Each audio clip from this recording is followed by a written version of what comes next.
रईसजी, अबू आझमी असं म्हणतात की तुम्ही पक्ष म्हणून बाहेर पडलेला आहात महाविकास आघाडीमध्ये।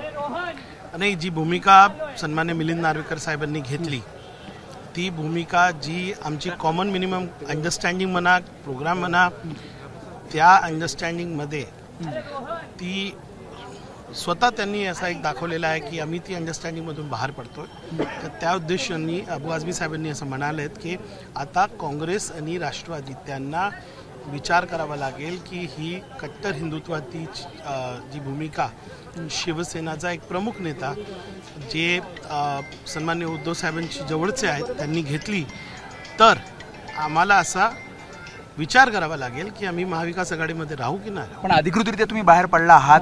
मला असं वाटत नाही, कारण मी हाऊसमध्ये होतो आता परती मी त्यांच्याशी बोललोय, अध्यक्ष आमचे जे आहेत त्यांच्याशी। त्यांचं असं म्हणणं आहे की ही भूमिका आज आम्ही घेतोय की जर त्यांची भूमिका अशी कट्टर हिंदुत्ववादी असेल तर समाजवादी पक्षला महाविकास आघाडीमध्ये राहणं कठीण होईल। त्यांचं म्हणणं की बाबरी मस्जिद जी पाडली, तुमच्या अध्यक्षांचं मत आहे की मवियामध्ये कुठेतरी कोऑर्डिनेशन झालेलं नाही, त्यामुळे आमच्या अजून जागा जे यायच्या होत्या त्या रोखल्या गेल्या, आम्ही 2 जागांवरती सीमित राहिलो फक्त।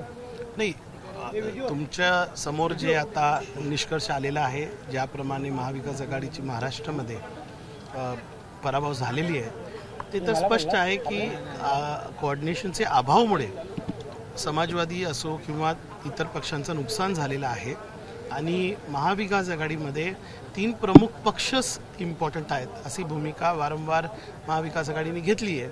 त्याचं नुकसान महाविकास आघाडीला झालेलं आहे, हा स्पष्ट। तुमचे अध्यक्ष म्हणतात की अध्यक्षांनी तुम्हाला काहीतरी सूचना केल्या, नेमक्या काय पत्र दिलं? बघा, आज ज्याप्रमाणे ध्रुवीकरण झालेलं आहे, तर एखादा मायनॉरिटीचा आमदार शपथ घ्यायला आला तर जे सत्ताधारी आहेत त्यांच्यापासून वेगवेगळे कमेंट्स येतात आणि एखाद्या सदस्यांनी सांगितलं की यांना का शपथ तुम्ही घ्यायला सांगतात, म्हणजे आमची लिस्टमध्ये काय गोंधळ झाली होती मागचे जी सदस्य त्यांची। तर जे हे होतंय आता राज्यामध्ये आणि राष्ट्रामध्ये पण असेंब्लीमध्ये वेगवेगळे स्लोगन्स घेणं ते आता झालंय, ते प्रथा झाली। अबू आझमींचा निर्णय तुम्हाला मान्य असेल का? अबू आझमींचा निर्णय तुम्हाला मान्य असेल का बाहेर पडण्याचा? 100% पक्षाचा निर्णय असेल ना तो।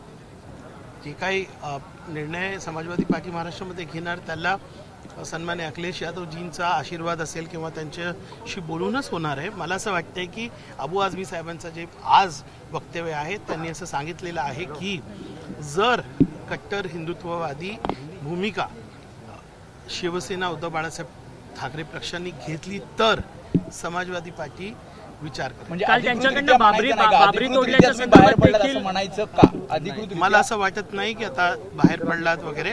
अबू आझमी साहेबांशी मी बोललोय, त्यांचा जे म्हणणं आहे की जर कट्टर हिंदुत्ववादी भूमिका शिवसेना उद्धव बाळासाहेब ठाकरेंनी घेतली, म्हणजे तुमचं म्हणणं की शिवसेनेने आपली भूमिका सांगावी का? हा, मी तर हे माझा ट्विट एकदम क्लिअर आहे। मी काल पण बोललोय की शिवसेनानी आपली भूमिका एकदम स्पष्ट करावी की महाराष्ट्रामध्ये 2 इलेक्शनमध्ये त्यांना सर्व समाजांचा आशीर्वाद मते मिळालेली आहे, तर या भूमिकामध्ये राहून तुम्ही वेगळी भूमिका घेऊ शकत नाही। जर तुमची भूमिका हिंदुत्ववादी कट्टर हिंदुत्ववादीची आहे तर तुम्ही उघडपणे या आणि सांगा। आज बाकीचे नेते आमदारांनी शपथ घेतली नाही महाविकास आघाडीमध्ये, तुम्ही दोघांनी घेतली? मला ती माहिती नाहीये। तुम्हाला सांगितलं नव्हतं? निरोप आला होता? काही निरोप नव्हता। सकाळी आम्ही आलो, बसलो, जेव्हा ते तिथे होते। आता त्यांचा काही उद्देश महाविकास आघाडी तुम्हाला निर्णय गोष्ट नाही, काही महाविकास आघाडी तुम्हाला समन्वय नाही, स्थानिक स्वराज्य संस्थांच्या निवडणुका आहेत, मुंबई महानगरपालिकेमध्ये समाजवादी पक्षाचं अस्तित्व आहे। बघा, शिवसेना उद्धव बाळासाहेब ठाकरे एक मोठा पक्ष आहे, त्यांनी महाविकास आघाडीमध्ये मोठा कॉन्ट्रीब्युशन दिलेला आहे। त्यांनी आपली भूमिका स्पष्ट करावा, फक्त एक ट्विट करून कट्टर हिंदुत्ववादी स्टँड घेणं हे चुकीचं आहे। तर त्या पक्षाला आपली भूमिका स्पष्ट करायची आहे। महाविकास आघाडी जे एकत्र आम्ही आलोय त्याचा एक बेज आहे आणि 3 मोठे पक्षामध्ये 2 मोठे पक्ष काँग्रेस, राष्ट्रवादी, शरदचंद्र पवार आणि समाजवादी पक्ष किंवा CPIM किंवा PWT हे सेक्युलर पक्ष आहेत, फक्त समाजवादीचाच विचार नाही आहे। हे काँग्रेस आणि राष्ट्रवादी शरदचंद्र पवार साहेबांना मान्य आहे का, तो प्रश्न आहे। एबीपी माझा, उघडा डोळे बघा नीट.